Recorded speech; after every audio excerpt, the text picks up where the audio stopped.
Thank you so much. It's a tremendous privilege for me to be here with you today. And we are going to be discussing marriage, back to Eden. Last year, I was invited to speak in Miami. And I got on my JetBlue flight, and next to me, the 2 seats were empty, and I was so excited because nobody was sitting there. That's a good thing when you get on a plane, right? As the doors are closing, a couple comes into the plane, and of course, they're going to be sitting right next to me. I gather all my stuff. The husband takes out his phone, and he starts making calls. His wife looks at him and says, "Turn off your phone." And he says, "No." And they start going back and forth, and for the next 3.5 hours, nonstop fighting. As we're about to land, he turns to me and he says, "So what are you doing here in Miami?" And I said to him, "Well, I'll be giving a lecture on marriage relationships. And maybe you should come." So what is it that happens from the time that we stand under the chuppah to the time that we're on a plane bickering with each other? Often I'm at a wedding, and when the bride and groom are standing there so beautifully and in love, I look around and so many people have tears. And I wonder sometimes, are they crying for the dreams that were lost, for the vision? Because once we all stood under that chuppah, and we all looked at each other with so much love. What happens? Why is it that 1 out of 2 marriages end up in divorce? And the ones that remain, many are so lousy and in trouble. I had a radio call-in show right before I traveled here about unstucking your marriage. Call after call after call. Tell me, why is it that I'm so bored in my marriage? Why is it that I'm married 5 years and I feel hopeless? How do I get the spark back? So I always say that Torah is our GPS for life. Torah gives us wisdom. Travel with me today. We're going to go back to Eden together. We're the first couple that ever got married, had their Garden of Eden, and we are going to learn from them wisdom. How to live better, how to make a good marriage great, and what are the pitfalls in marriage. So come with me. God created Adam and put him in this Garden of Eden. Beautiful place, perfect, no mortgage, he doesn't have to work, no credit card bills, any food he wants, an angel helps him. It's perfect life. God gives him all the animals to look at, and he gives names to every single animal that comes in front of him. And here you see the wisdom of Judaism. It's so beautiful. What's the word for dog? Anybody know in Hebrew? Kelev, right? That came from Adam, because when Adam looked at every animal, he understood their nature. So he looks at the dog and he says, this animal, this dog, this is man's best friend. Did you ever have a really difficult, hard day and feel like nothing went right and nobody likes you, and you walk into your home, and if you have a dog, that dog comes running and licking and slobbering and smiling and wagging its tail? That's a kelev. Kilev, like my heart. This dog loves me. So Adam looks at every single animal and he names it. And then he says, hey, God, every animal has a match except for me. Where's my match? Where's my pair? So God then creates Eve. Now, why could God not have given Adam Eve right away, immediately? Why did God have to go through this whole process? And here is not only a marriage tip, but a parenting tip. You have to be hungry for things in life in order to appreciate it. If you have children, you know that if you keep buying them headbands and football cards and sweatshirts and bracelets, somehow they lose it all. Under a bed, under a couch, in the car. Why is that? Because if you're not hungry for something, if you don't sweat for something, if you don't ask for something, and somebody keeps on giving and giving and giving, you stop appreciating. Did you ever take a child to a sleepaway camp and the trunk is so heavy, you need 3 people to carry it at the bus stop? When the child comes home, you could lift it with a pinky. Where did everything go? There's a lack of appreciation. They just lose everything because you buy 3 of everything. So God wanted Adam to appreciate. This is your wife. Appreciate her. Be hungry for her. Value her. Cherish her. And this would be part of our spiritual genes forever. So Adam sees Eve for the very first time, and you know what he says?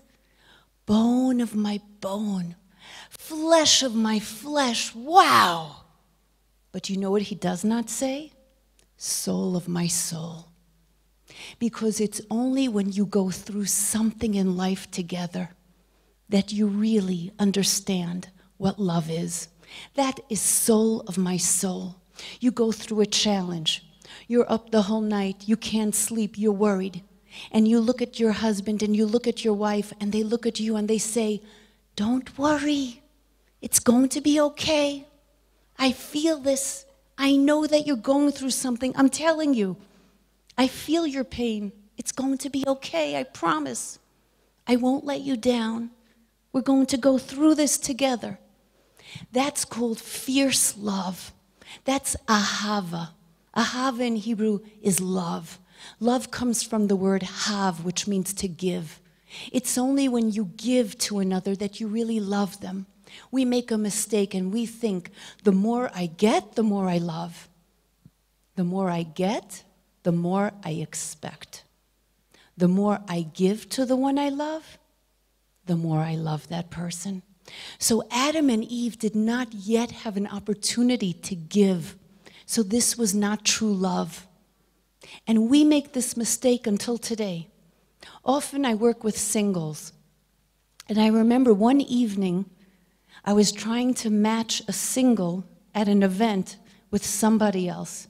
And I said to him, I don't understand. I try to set you up over and over and over. Nothing. No one's ever good. What are you looking for? And he looks across the room filled with people and he says to me, when I see her, I want it to be electric. And I said to him, electric? There's always a blackout. There's a brownout. That's not electric. That's not love. Love is neshama, the soul of my soul. Get to know a person. Feel their soul. Feel their pain. That's what love is. Give to another person. So Adam and Eve are in the Garden of Eden. And God says to them, there's just one tree I don't want you to eat from. And we all know the story. Who comes along? The nachash. What's a nachash? A snake. Here is the first major pitfall of marriage. Nachash comes from the word minachesh, which means to guess, to imagine. First pitfall of marriage is when a nachash enters into a person's mind. When you imagine and you say to yourself, what if I would have married a different type of guy? A little more exciting. What if my wife would look a little bit more like his wife? What if my kids would be like their kids? Nachash. It's a silent killer. You don't even realize what is happening, but you keep imagining that life would be better if, and it sucks all the joy out of you and doesn't allow you to appreciate your husband or your wife or the life that you have. One of the women I teach called me up one day, and she said she needs to come over and speak to me. She comes over my house, she starts to cry. I said, what happened? She said, I went away on vacation, December time, to a hotel, and I met my college sweetheart. What if I would have married him? I would have been maybe so much happier. Nachash, a snake. You don't even realize what you're doing. And we do this very often in life to ourselves. I'll tell you something personal. The other summer, I visited my daughter who lives in Israel. It must have been 100 degrees, you know, one of those 3 shower days. We decided that we were going to walk to Jerusalem together to get ourselves a froyo. Did you ever do that in Jerusalem? A good froyo on Ben Yehuda, right? So she takes her double stroller, and I take the other stroller, and we're walking, and the sweat is coming, and I'm thinking to myself, this is so nice. I'm with my daughter in Jerusalem, wheeling the stroller, and I'm not minding the heat. We're going for a froyo, every mother and bubby's dream. And then she says to me, you know, Mommy, your friend is here. I said, really? I didn't know. Where is she? And she said, oh, she didn't stay in Jerusalem. She went to a spa that's in a crater of a volcano, and she's getting treatments for the week in the crater. And I say to myself, I should be in that spa, in the crater, in the volcano. Why am I wheeling a stroller in 100 degrees, going for a froyo? This is crazy. Minachesh, I imagine. And I'm not able to enjoy where I am and what I am doing. And it takes all the blessing and happiness out of your life. So the first thing that we must understand if we really want to have shalom bayis, peace in our homes, is never allow a nachash, that imagination, that snake, that silent killer, to enter a relationship so that we're always imagining how it would be with him, with her, over there in a different place. One of the girls that I teach said to me, she went to California for Pesach, and life there seems so much better. The sky is bluer, the sun is brighter, people seem happier, maybe she should move. And I said to her, Bubala, there's problems in California also. The same problems you have in New York, you'll find in California. You can't run away. So Adam and Eve are there in the Garden of Eden. The Nachash enters, and Chava, who until then is called Ha'isha, the woman, she eats from the tree.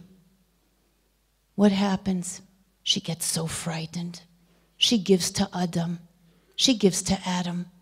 And all of a sudden, there is a spiritual Hiroshima in the world, black.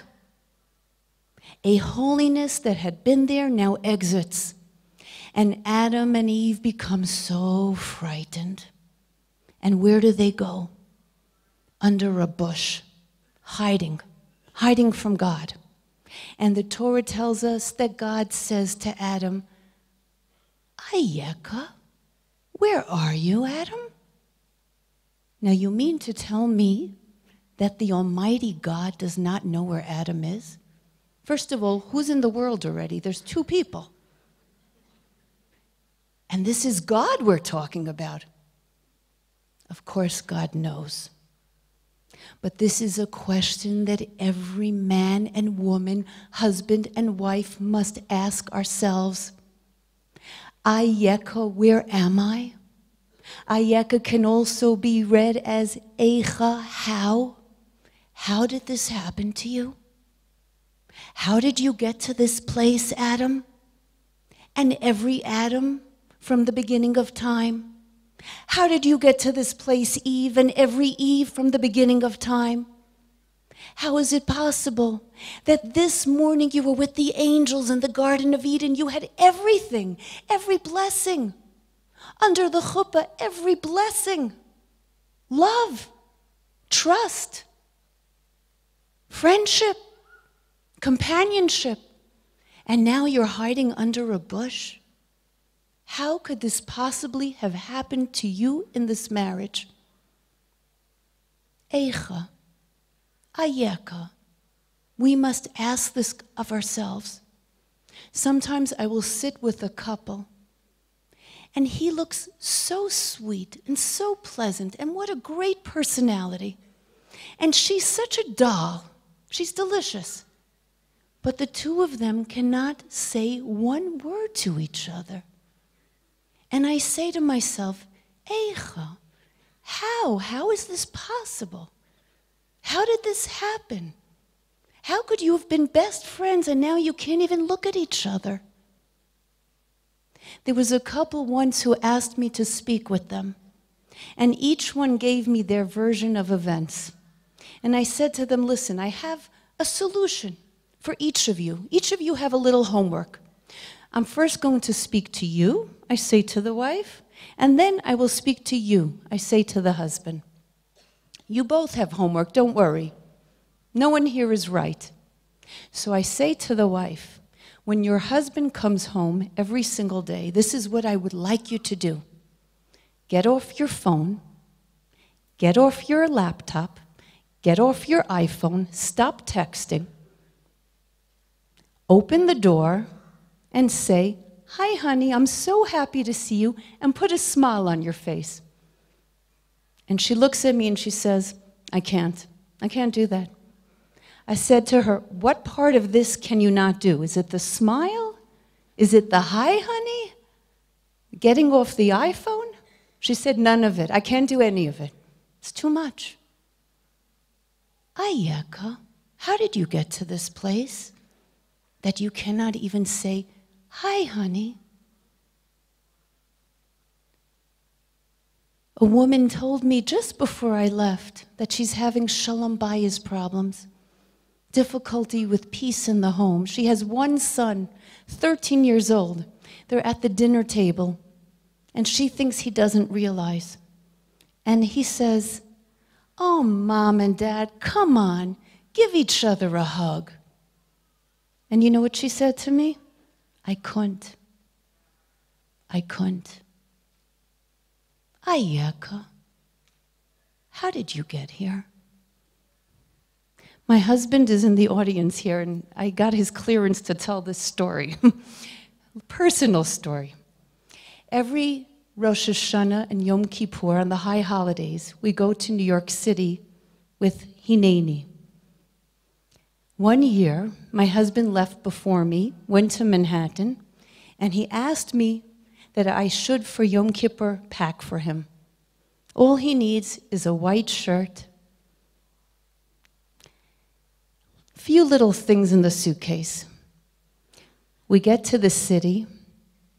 It's right before Yom Kippur. He comes in, he meets me in the hotel room. We're about to get dressed, and he looks through the luggage and he says to me, where's the shirt? And I say to him, it's in there. You know how all the wives say, it's in there. And he says, I don't see it. It's in there. And he looks through and he says, I don't see it. And it's Yom Kippur. So I go to the luggage and I start unzipping and my heart starts doing this. I even unzipped that little sock pocket, right? Maybe I rolled it up or something. No. And we're looking at each other. And I know what he's thinking. He's thinking, I ask you to do one thing, one shirt, and you can't do that. And you know what I'm thinking? How old are you that you can't pack one shirt? It's a little tense in the room, you know what I mean? And then I think to myself, for this, I'm going to lose my shalom bayis? For a shirt? For a shirt, I'm going to lose my shalom bayis before Yom Kippur. So I said to him, we're in New York City. I am running out and I'm buying you a shirt. And I ran out Until today, that shirt is hanging in my husband's closet. It's frayed, a little torn, but I don't throw it away. Do you know why? Every time I look at it, I say, this is my Shalom Bayis shirt. And I always remember one question. For this I lose my Shalom Bayis. Before anything happens in life, before a word comes out of our mouths, this is the question that you and I must ask ourselves. For this we lose our Shalom Bayis?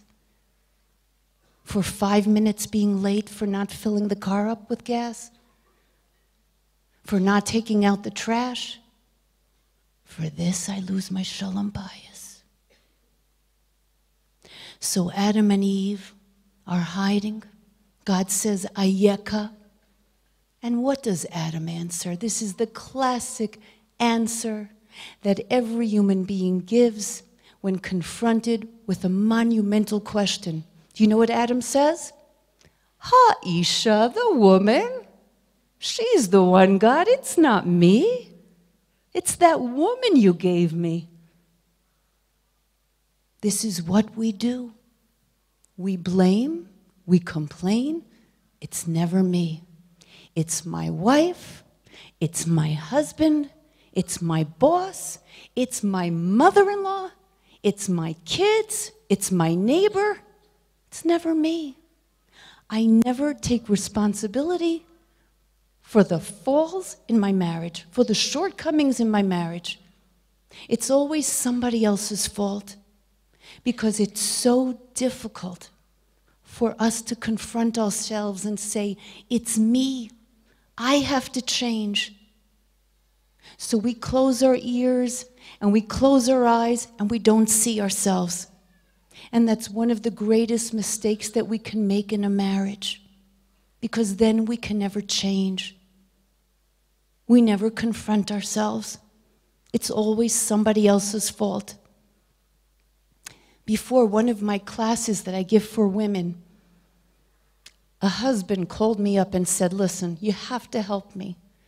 My house is really in trouble. My wife does not stop screaming. She screams at the kids. She screams at me. She's destroying everything here. Please, you've got to help me. Speak about Shalom Bayis in your lecture. Speak about kindness in a marriage. Speak about tone. And I said, I will. So for the next hour, I really gave it my all. And at the end of the lecture, she comes over to me and she says, that was great. I just wish my husband was here to hear this. What do? We have a story from our sages. There was a man whose name was Elazar ben Dardaria. Elazar ben Dardaria sinned unlike anyone who has ever sinned before.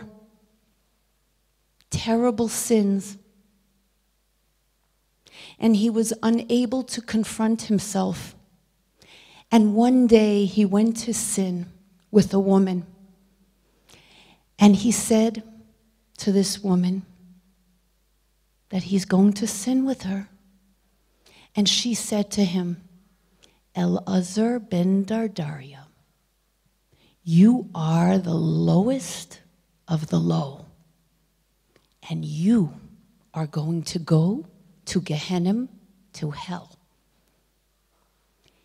She made such an impact on him. He gave out a tremendous scream, a tremendous shriek, a tremendous cry. And he said, Shamayim va'aretz, heaven and earth, answer me. And there was silence. Harim ugvaot, mountains and valleys, answer me. Silence. Kochavim umazalot, stars and planets, I beg you, answer me. And there was silence. And our sages teach us that what he was really saying is this: Shamayim va'aretz, heaven and earth. It's not me. Almighty God, it's not my fault. It's my environment. It's not me. Do you know how I grew up? Do you know the community I grew up in? I never had friends.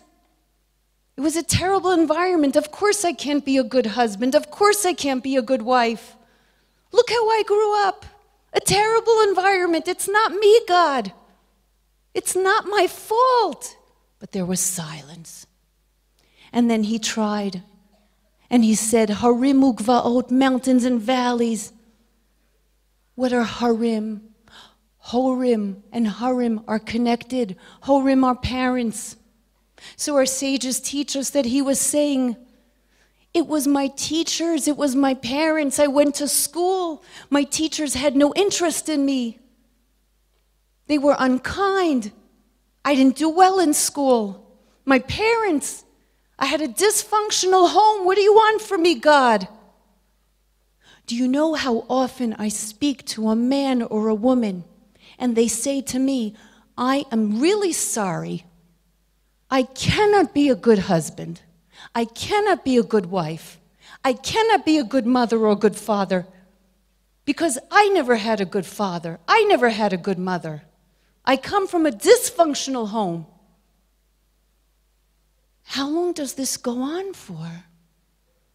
And so there was silence because the buck stops here. I cannot blame other people if I hurt my children, my husband, my wife. I am responsible. And then he said, Kochavim umazalot, the planets. Some people say, you know, I just don't have good karma. I don't have luck. You see, my brother, he has a great job. He has a great life. If I'd be like him, I'd be such an understanding husband. My sister, she has such a nice life. If I'd have her life, I'd also never scream. I don't have good karma. I don't have good luck. But there was silence. You know why? Because I am responsible for my life and my decisions.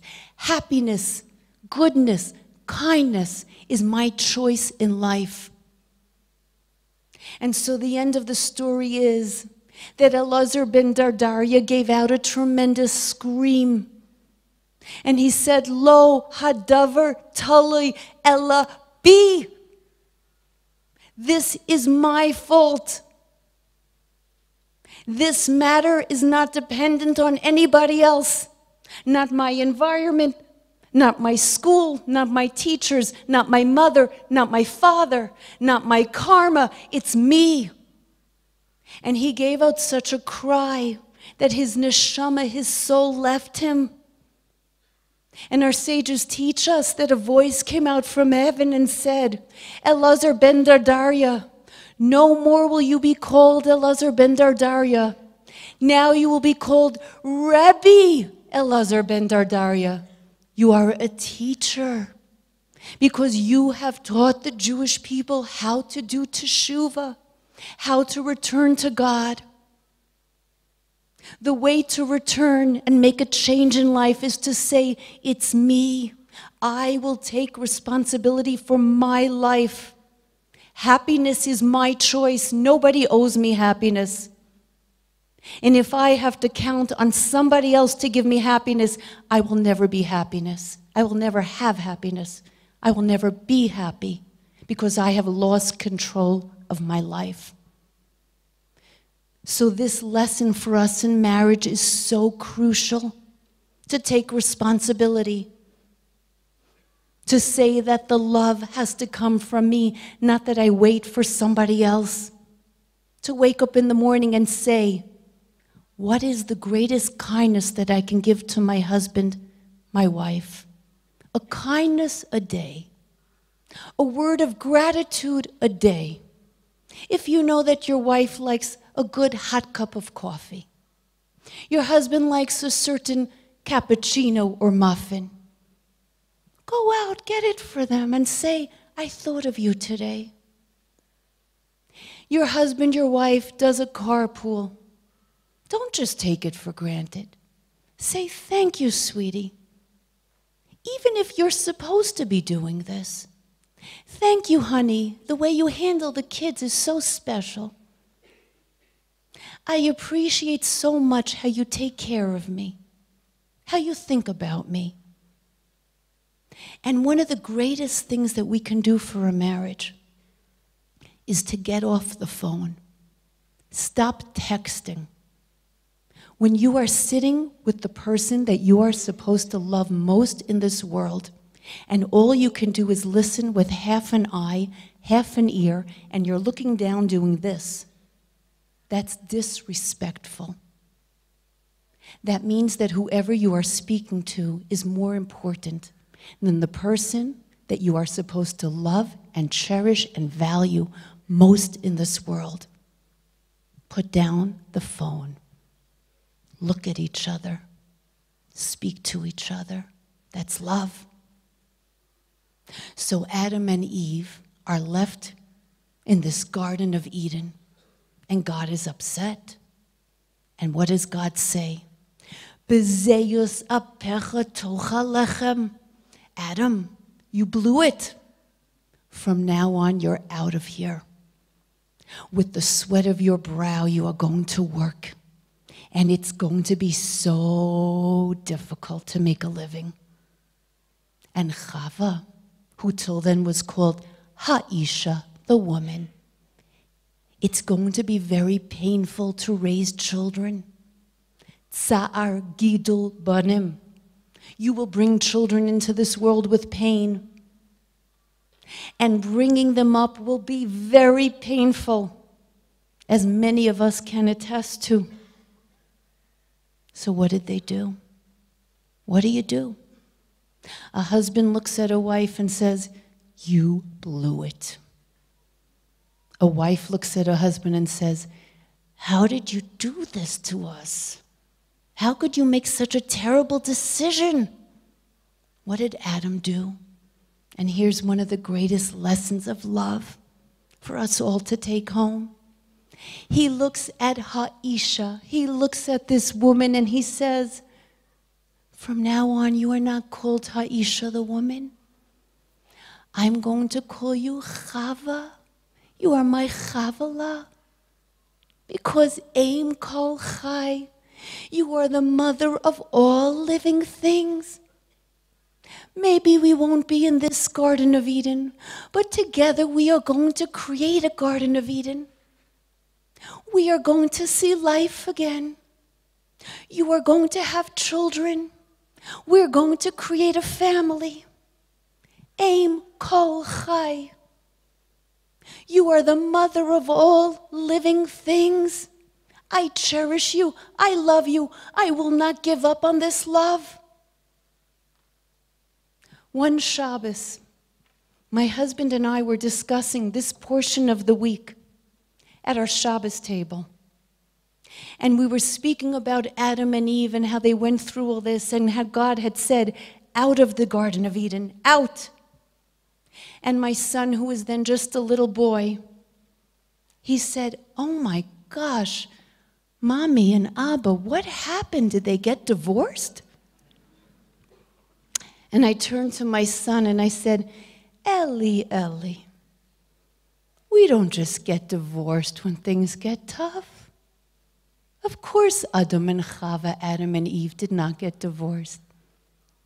Aim Kol Chai, you are the mother of all living things. We are going to start again. Everybody could make a mistake. Judaism teaches us, Sheva Yipol Tzaddik, 7 times a tzaddik, a righteous person, falls. Only an angel never falls. You and I, of course we fall. Of course we make mistakes. But we have to forgive. We have to start again. Not only do we have to forgive a husband and wife, but you know what? Sometimes we have to forgive ourselves. Be kind to ourselves to say that was yesterday. Aveira to sin comes from the word avar, which means the past. My sin, that's the past. That's not me today. Aim kol chai. Let's begin all over again. Let's start again. Secret to Gan Eden, secret to the Garden of Eden. Because my friends, my beautiful friends, one of the most difficult emotions in marriage is, you know what? Regret. Regret for what could have been. Regret because I said something and I cannot take those words back. Regret because I slammed a door. Regret because I threatened to leave. Regret because I said, you know, you are just like your mother. Regret because you say, I should never have married you. I don't know what I was thinking. You drive me crazy. Regret. I was at a funeral in my community, and I will never, ever forget this funeral. A woman passed away very young, suddenly. I came in to the synagogue. The space was like this, filled with people. 4 little girls walked down the aisle, sat in the front row. 4 little orphans. The husband got up to speak. His wife's body was right in front. And in front of the entire congregation, he started to cry. And he said, Lisa, I am so sorry. I must say this in public because I must ask your forgiveness in public. I never treated you with respect. I did not value you. I did not understand you. I was unkind.